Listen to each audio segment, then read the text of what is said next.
नमस्कार। आज हम इस वीडियो में बात करेंगे bilateral cleft lip and palate के बारे में। इस बीच में जब से हमने YouTube चैनल शुरू किया है तब से कई हमारे दर्शकगण और पार्टिसिपेंट्स जो हैं bilateral cleft lip and palate के बारे में जानना चाहते हैं। कुछ तो इसलिए क्योंकि वो थोड़ा डिफ़िकल्ट डिफ़ॉर्मिटी है, और दूसरा कुछ पेरेंट्स हैं जिनके बच्चों में bilateral cleft lip and palate हुआ है, तो इसलिए उसके बारे में थोड़ा डिटेल जानकारी मैं देना चाहूँगा। और इसमें ये जानना चाहेंगे कि इसमें क्या डिफरेंस होता है और इसको कैसे मैनेज किया जाता है। बाइलैटरल क्लेफ्ट लिप और पैलेट में जो क्लेफ्ट है वो दोनों तरफ होता है, मतलब मिड लाइन के दोनों साइड में क्लेफ्ट होता है, इसलिए उसको बाइलैटरल क्लेफ्ट लिप कहते हैं। इसमें प्रॉब्लम ये होता है कि इसमें दोनों तरफ क्लेफ्ट होने के कारण बीच में हड्डी का एक पीस और स्किन का एक पीस रह जाता है, जिसको हड्डी वाले पार्ट को हम कहते हैं प्रीमैक्सिला और स्किन वाले पार्ट को कहते हैं प्रोलेबियम। सो प्रीमैक्सिला प्रोलेबियम जो है सेंटर में होता है, और चूंकि दोनों तरफ कटा रहता है वो बाहर में निकल आता है और कई बार काफ़ी प्रोमिनेंट हो जाता है, इसलिए उसको bilateral cleft lip and palate के साथ में प्रोमिनेंट प्रीमैक्सिला कहते हैं। कई बार वो इतना सामने आ जाता है कि कुछ पेरेंट्स जो हैं इस ऐसे बच्चों को गणेश जी का नाम दे देते हैं, कहते हैं कि ये सूर्य जैसा है और भगवान ने सूर्य दे करके गणेश जी बनाया हुआ है। साउथ में मैं जब था तो कई बच्चे आते थे जो बाइलैटरल क्लेफ्ट के साथ में आते थे, उनका नाम विनायक, गणेश जी, इस टाइप का नाम रखते थे। तो ये कोई विशेष इस टाइप की बीमारी नहीं है जिसके नाम से कोई भगवान का नाम लिया जा सके, लेकिन हाँ ये थोड़ा डिफरेंट है जो ऑर्डिनरी क्लेफ्ट लिप पैलेट होता है उससे।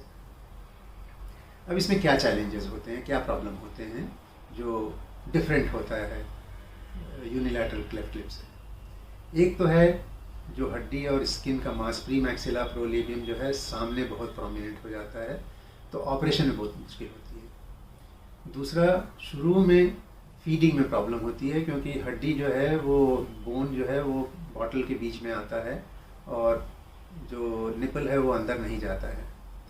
तीसरा, चूंकि वो बहुत ज़्यादा गैप रहता है तो पेरेंट्स जो है डर जाते हैं उसको देख करके। और चौथा, इसमें थोड़ी सी हमको ऑपरेशन से पहले कुछ डेंटल ट्रीटमेंट की ज़रूरत पड़ सकती है। तो ये सब इसके विशेष प्रॉब्लम्स हैं जो डिफरेंट होता है यूनिलैटरल क्लेफ्ट लिप पैलेट से। अब इन चैलेंजेस के साथ में हम ये देखते हैं कि इसका कैसे समाधान किया जाए। सबसे पहले फीडिंग के लिए शुरू में थोड़ा सा मदर को एडजस्ट करना पड़ता है बॉटल को। आप बीच में नहीं पिला सकते, उसको साइड से पिला सकते हैं। दूसरा, आप चम्मच से बहुत अच्छे तरीके से पिला सकते हैं क्योंकि चम्मच से पिलाने में जो प्रीमैक्सिला है वो रास्ते में नहीं आता है।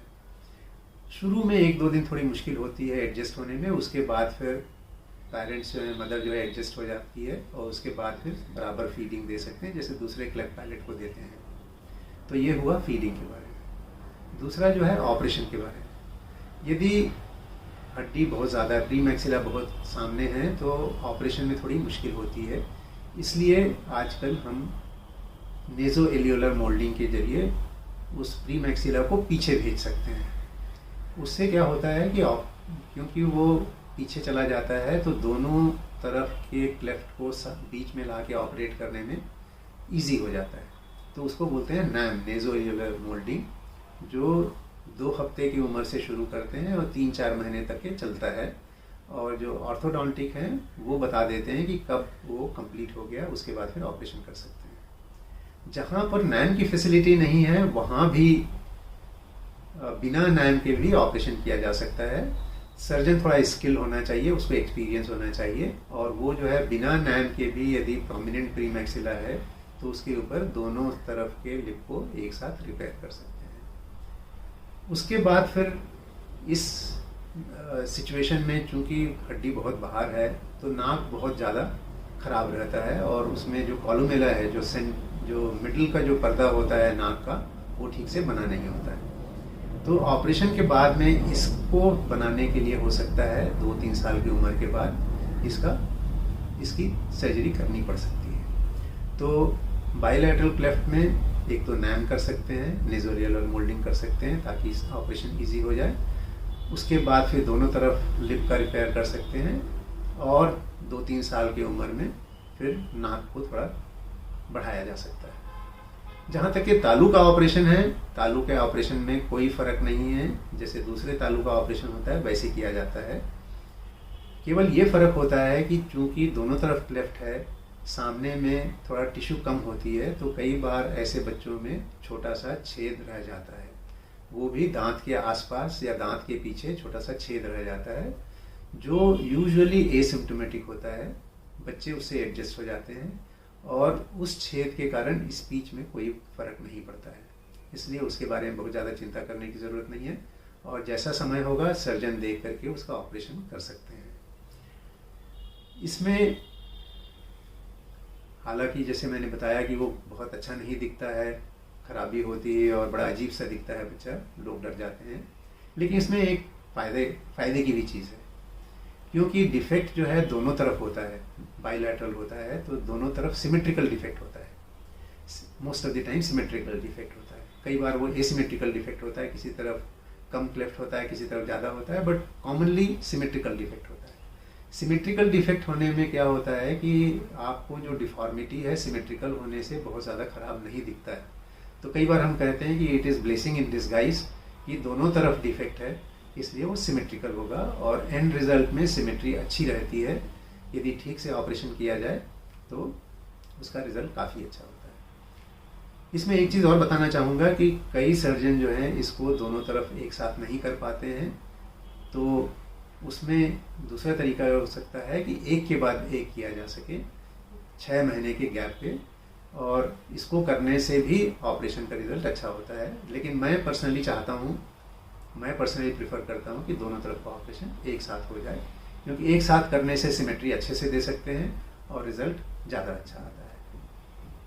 तो ये हुई bilateral cleft lip and palate के प्राइमरी सर्जरी के बारे में। सेकेंडरी सर्जरी में आगे चल करके केवल एक मुश्किल ये होती है कि चूँकि दोनों तरफ क्लेफ्ट है तो बीच की हड्डी जो है फ्री रहता है, तो उसके लिए जो बोन ग्राफ्ट करना होता है, एल्वियोलर बोन ग्राफ्ट करते हैं, वो थोड़ा एक चैलेंज होता है कि दोनों तरफ कैसे किया जाए। तो कुछ सर्जन एक तरफ का बोन ग्राफ्ट एक बार में करते हैं और 6 महीने के गैप पे दूसरे तरफ बोन ग्राफ्ट करते हैं, लेकिन मैं अपनी टेक्निक से दोनों तरफ का बोन ग्राफ्ट एक साथ करता हूँ ताकि मैं अच्छे से दोनों तरफ पैक कर सकूँ और एक ही सर्जरी में दोनों ऑपरेशन किया जा सके। और बाकी आगे का मैनेजमेंट जो है बिल्कुल वैसे ही रहता है जैसे दूसरे क्लेफ्ट लिप पैलेट के मरीजों का, बच्चों का रहता है। जैसे राइनोप्लास्टी करनी है तो वो 13-14 साल की उम्र में करते हैं, यदि मान लो जबड़े का ऑपरेशन करना हुआ तो 16 साल, 17 साल, 18 साल की उम्र में करते हैं, और फाइनल टचअप जैसे भी ज़रूरत होती है वैसे करते हैं। सो मैं संक्षेप में ये कहना चाहूँगा कि बाइलैटरल क्लेफ्ट लिप पैलेट थोड़ा सा डिफरेंट है, इसका इंसिडेंस काफ़ी कम होता है। जैसे मान लो 10 क्लेफ्ट के बच्चे हैं तो उसमें एक बच्चा जो है उसको बाइलैटरल क्लेफ्ट होगा। थोड़ा सा चैलेंजिंग है क्योंकि उसमें प्री मैक्सिला बाहर रहता है और लिप का रिपेयर थोड़ा डिफ़िकल्ट होता है, but it is possible to do together. तीसरा, इसमें नाक के डिफेक्ट के लिए एक अलग ऑपरेशन करने की ज़रूरत पड़ सकती है और फीडिंग में थोड़ी प्रॉब्लम होती है जिसको मदर जो है 1-2 दिन में एडजस्ट हो जाते हैं। बाकी बहुत ज़्यादा फर्क नहीं है आगे मैनेजमेंट में। धन्यवाद।